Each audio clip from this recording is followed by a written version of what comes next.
Yon, si parang Ariel hydro test. Nag ano yan pre? Tawag nito? Compression test ng Kia. Ay, Hyundai i10. Bagong top overhaul. Pero tingnan namin ano nangyari. Dali. Mataas nga siya pre. Mataas siya. 125. Yan. Yung 1 into sa 3 yun namamatayan siya eh. 3-4 na yan pre, mataas na yan. 125. Bagong top overhaul. Kaso ang tindi ng palya. Tumutukod. Tututututut. Parang mga ganun pag pinaandar. Parang tukod yung loob nasa makina. Pagka umandar, dinig na dinig. Start. Ayun eh. Pasok. Yun, nag-compression test si paring Ariel ng Hyundai i10 kasi sobrang palyado. Okay. So, tingnan namin kung aabot. Cylinder number 4. Cylinder number 4. Sige, start. Sige. Kulang-kulang 130, 140. 135. Okay. So, yun yung compression cylinder number 4.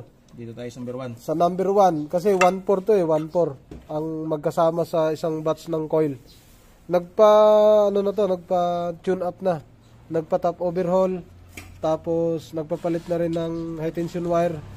Iba ang palya niya, umuugog. Hindi palyadong palya. Ang ano niya, umuugog yung makina. Cylinder number 1. Cylinder number 1 naman. Ayan, yun ang binabasa ni pare. Start! 130 kanina. Ngayon, 80 na lang. Nung cylinder number 4, 135. Okay, ulitin natin ha. Ulitin natin. Yan. Cylinder 1. Wala. Alright. Yan, cylinder number 2. Number 2 tayo. Yan, tapos na yung 1.4, 2 naman. Start. Number 2. 100. Hindi pantay, no? 100. Bale, paakyat ng paakyat, ah. Hindi, number 2 naman yun. Bale, nangyari. Ang number 1, 80 lang. Tapos, number 2, 100. Number 3, 90 yan, 90. Hindi kaya, 95. Number 4, 130. Number 3, start. Oh, parehas sila, no? Sige, isa pa. Oh, yun. Nakakapasok. Number 1, oh. Yun, Hyundai i10. Simpleng palyado lang ang pinapatingin ni pinapa-check up sa atin. Kasi na top overhaul na, palyado pa rin. Yun, yung tatlo, parehas. Ito, bagsak sa reading. Yung reading natin kanina, siyang bumagsak. Number 1, hindi talaga siya umabot sa 100, 80 lang. Siyang bagsak, so binuksan, so nakita dyan. So, simpleng palyado, hindi lahat ng simpleng palyado, yan lang. Kaya nagbukas lahat. Kasi nag-check na tayo ng coil, lahat ng coil dito, tinanggal natin eh. Tapos, pinagpalit natin, ganun pa rin, ayaw pa rin. Tapos, nagsilip na rin ako ng ECU, ganun pa rin. Kaya napunta na doon. Yan, oh. Ito yung, ignition coil, binakbak na natin lahat to. Pinagpalit natin, ganun pa rin. Tsaka hindi siya palyang simple lang. Kasi ang palya niya sabay sa makina. Yun ang nangyari. Kaya dito, nung binuksan na, eto na, namuti. Alak ka. Putol. Ayun. Simpleng palyado lang ang pinatingin sa atin. Ayun. Eto na, setting, oh. Yan. Dito siya talaga sa number 1. Mahina talaga siya, no, pag binunot. So, ito ang nangyari. Yan, simpleng palyado lang yan. So, makikita natin ito mamaya. Pero ang ginawa dito, nag-top overhaul daw, pero hindi na nagbunot dyan. Hindi nagbunot dyan, sir, no? Nag-tune up lang, oo, tune up. Kasi, pag nung nag-live data ako, tapos ako sa kanya, kasi hinahanap ko ang palya. Ang palya, manggagaling lang sa spark plug at ignition coil. Tapos high tension wire. Nakita ko maayos lahat eh. Iba ang putok ngayon, binigyan natin ng RPM. Nung ginamitan natin ng RPM, tapos aircon, iba na tunog. Yung parang pumupukpok sa ilalim ng makina, tok tok tok tok tok tok tok, gumagano na. So kaya, nag-decide kami na subukan lang, tingnan. So yun ang nakita natin. So dito kasi, wala kami maisip na rito eh, kasi maayos. Walang fault code yan. Zero ang fault code dyan. Malinis yan, kumbaga lahat. So, yun. Tutuloy-tuloy lang natin. Gawin mo na. Hyundai i10. Kahit hindi sa Hyundai i10, nangyayari ito. Kahit anong sasakyan, nangyayari ito. Hindi lang sa Hyundai i10, hindi lang sa gasolina. Sa lahat ng sasakyan nangyayari ito. So ito, nagkataon kay sir. So iba naman, sa mga palya na may palya na hindi maintindihan, so pwede natin tingnan din yan. So sa mga mekaniko, kayang-kaya na nila yan.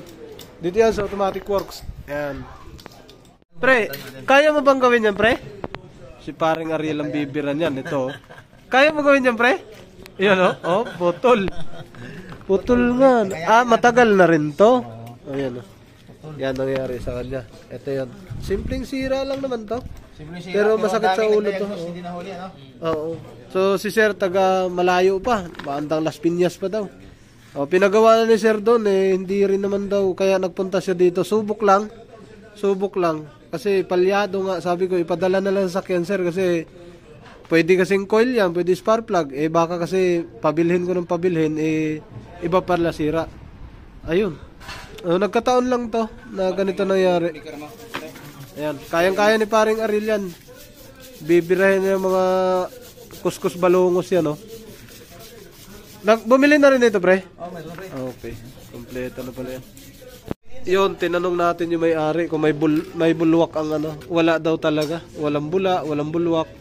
Pero kita naman putol na talaga siya. Sa ibang sasakyan nito, malala na tama nito, yung mga diesel. Pagka ganito. Yun, oh, yun. Lilinisin lang muna. So, walang bulwak to. Nalaman lang pagka nakita na.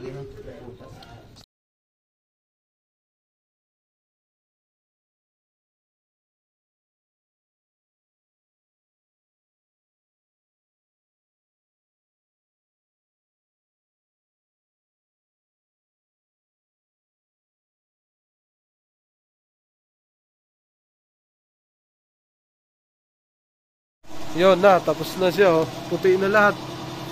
Para may palatandaan. Pagkasalpak, pagkasumingaw pa rin. So, yan. Dito lang yan sa Automatic Works. Rebuild, top overhaul.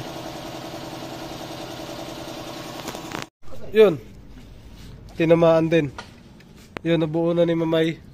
Yung sasakyan, nabuksan na yan kanina. Nalinis na lahat. Nakita lahat ng sira. Tapos sinun up ulit ni paring Ariel, mechanic. Yan, dito lang yan. Alright. So, nag-check na tayo kanina ng ignition coil. Nagpalit na tayo. Pinagpalit na natin. Tapos high tension wire, spark plug. Ganun pa rin nangyari. Walang pagbabago. Tapos, saka tayo nag-live data. Tapos, tinignan natin isa-isa kung ano talagang nangyari sa kanya. At yun, nangyari na nga. Nabuksan na. Sana tumino na siya. Hanggang doon. So, papaandarin natin mamaya. Yun, unang paandar. Umabot ng alas 6:30. Magmula alas 3:30.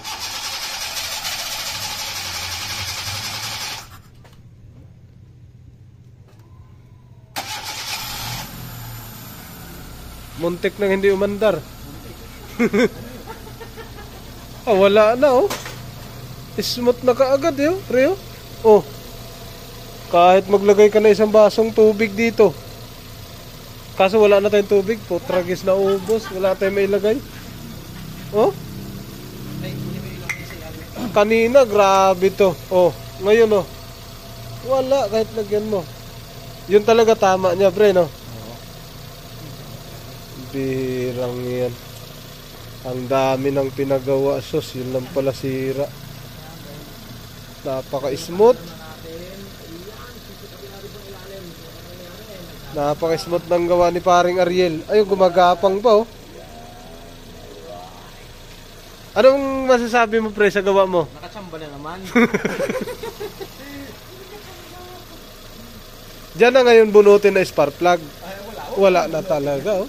Kahit puntahan natin sa Tambotso. Sus, napaka-pino. Tingnan mo yung... Oh. Yan yung sinasabi ko, pre. Oh. Pantay lang yung ano, buga. Oh. Hawakan mo ng ganon. Hindi siya putol-putol. Yan, pantay ang buga.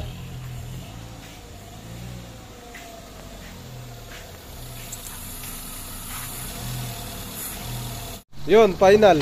Na oras na. 6:50. Ayaw, wala na talaga. Wala nang kapalya-palya. Rev nga natin konti. Responsive na oh. Oh. Oh, wala na yung lumulugutok dyan sa gilid. Oh. Ibang-iba na. Kaya nga, yun lang ang... Oh. Wala talaga. Tingnan ko nga dito.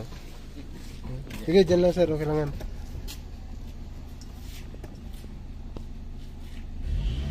Iba yung ano, response oh.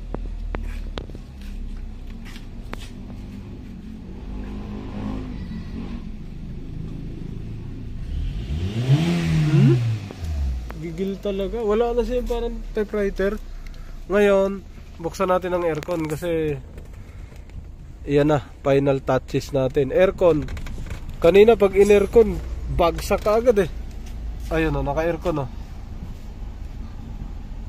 Napaka-normal. Tubig natin kalahati na. Walang ka dito sa manibela, walang ka oh. Walang kaalog-alog. Preno. Wala, hindi na bumagsak oh. Rev. Gigil na kahit kaunting apak lang. Yun oh. Oh, pansin na pansin mo, di ba? Ngayon, lagyan natin na reverse. Re-reverse natin. Ayan o. Kanina mamamatay eh. Ayun o. Naka-reverse yan. Steady. Steady bulldog yung ano. Yung ito. Namamatay-matay yan kanina. Pagka namatay pa nga. Kanina no. May lagitik. May lagitik. Lakas. O, naka-aircon 2. Pinong-pino. Ayos na. Dito nga sa likod. Kung gaano katimplado. Gigil na gigil. Ramdam na ramdam mo talaga may tambotso. Hindi na siya putok.